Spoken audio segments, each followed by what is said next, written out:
All right. So the third leg of your book. In the book, folks. Yeah. Okay. Danny, you can tell he's a magician, and I'm going to tell you how I know, because he has no problem catching you off guard. He will tell you a story, and then that next thing you know, he's like, bam, on I mean, he is misdirection comes out in his writing. Well, I will say, very, very good. I enjoyed that a lot. Thanks, buddy. How did you transition into, hey, I'm going to write a book? Because that's, again, now we're into a different leg of life here of you're doing these different things, and you know what, I'm going to put pen to paper and we're going to do this. Yeah, so that really starts with my journey of faith. At 17 years old, I was challenged by somebody to keep a journal. And so I started writing at 17, and I don't want to say every day since then, but almost every day. I have thousands of journals now.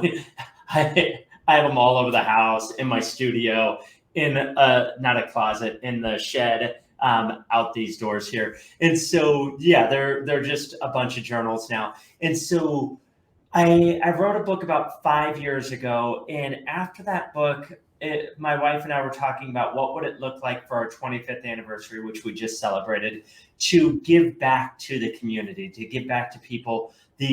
So we've been to a bunch of marriage conferences, and I've heard a bunch of marriage speakers and read a bunch of marriage books. And as a pastor, you end up doing counseling. And so over the years, we've just had a lot of things that have helped strengthen and help us to create a thriving marriage.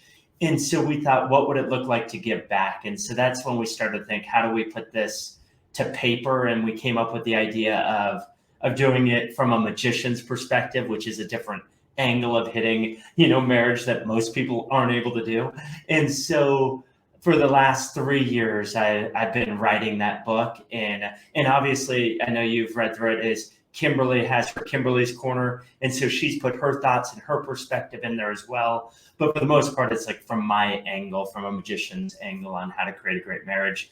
And so that was the 3-year journey of like writing and really trying to get the ideas onto paper. Yeah. So how did that come about? I'm going to show the audience so that you can see, folks. These little sections. Look at that. They pop right in there. Oh, yeah. Get her 2 cents. How did that come about? Were you just cruising along and she just you said, listen, how about, hey babe, why don't you just, we're going to throw you in a little box here. We're going to do this. We're going to do that. I mean, how did that manifest? Yeah. So, I mean, all along she was helping with the writing process. I would share ideas with her. She'd look at it and go, well, what about this? What about that? And so she was helping out with that whole process. But then we had a conversation to say, what would it look like for you to give your perspective? We really wrestled through. We wanted to do a book that was, both of us, writing it.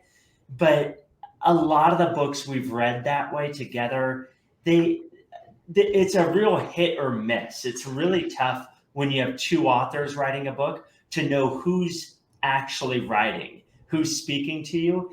And we just felt like the easy thing to do would be to make a mistake and create confusion.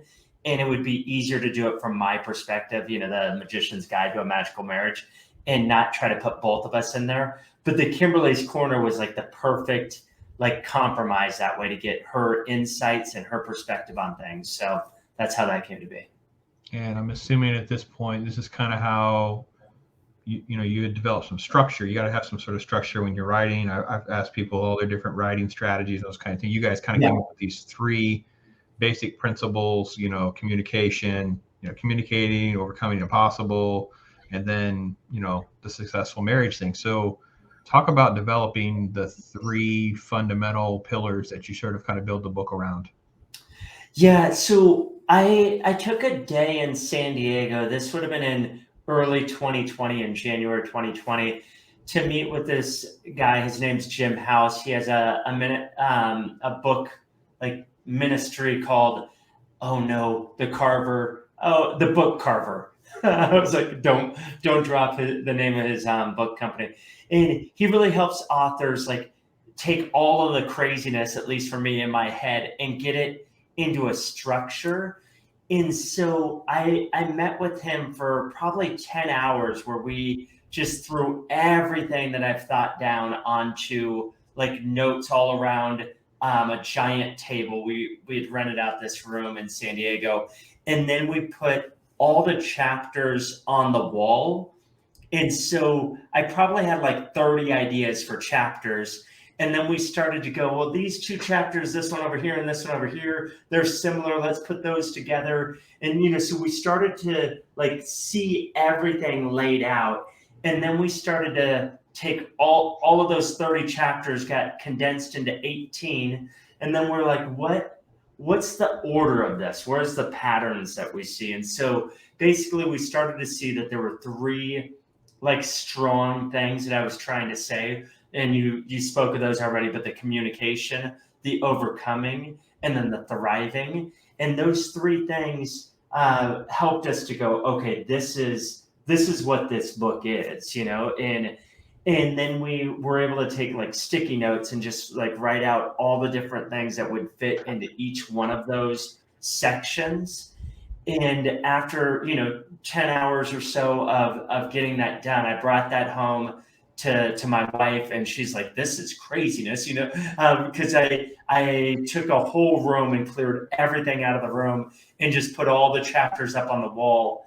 And then she helped with like, what about this story here? What about this idea here? What about this principle? And so we really started to hone in on what each chapter would be. And then came the difficult process of actually putting pen to paper and writing those up. And so, but that was the beginning, is getting like the structure, the table of contents.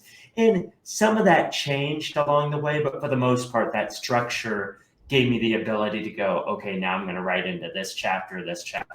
Yeah. All right. So on my scale, there's a fictional scale that I've come up with that I use with the authors. I said, so you're more in the John Grisham end of the scale, who was this vigorous, detailed outliner, doesn't put pen to paper until he has this outline. And then the other end is the freelancer, which is the Stephen King. He'll even say, I don't even know where this story's going. And you're just like, oh my gosh. There's like, people always ask, how do you write a book? How is this book written? What's the story or whatever? So, all right, there you go, folks. I always find it fascinating. I wrote a novel, and it was quite a journey, and it's something I could have on my bucket list, but I'm not sure I would do that much of my life for that experience again, unless I do something like yours, where it's more of like a down to earth, like, I don't know. I don't like terms like self-help. Advice, counseling. It's like, it's tough to know what kind of adjectives to, I don't even know. I like labels on something like that. I don't know. How do you handle that? It's kind of weird, isn't it? Trying to like have adjectives. I'm not a fan of self-help because of like, what God wants us to be is selfless. And so self-help just seems like to fall into that selfish. And then at the same time, I read a lot of what would be considered like self-help stuff. I just finished Atomic Habits, and, so that would fall like in that category where you're, working on self-development.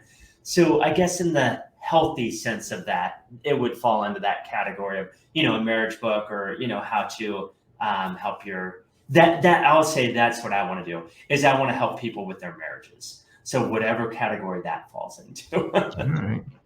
Under the guise of, which is going to be great, guys, because if you get this book and your wife sees it, she's going to ask, why do you have a book that says, no, I can't make your wife disappear? There you go. And as you can see, yeah, it's got notes.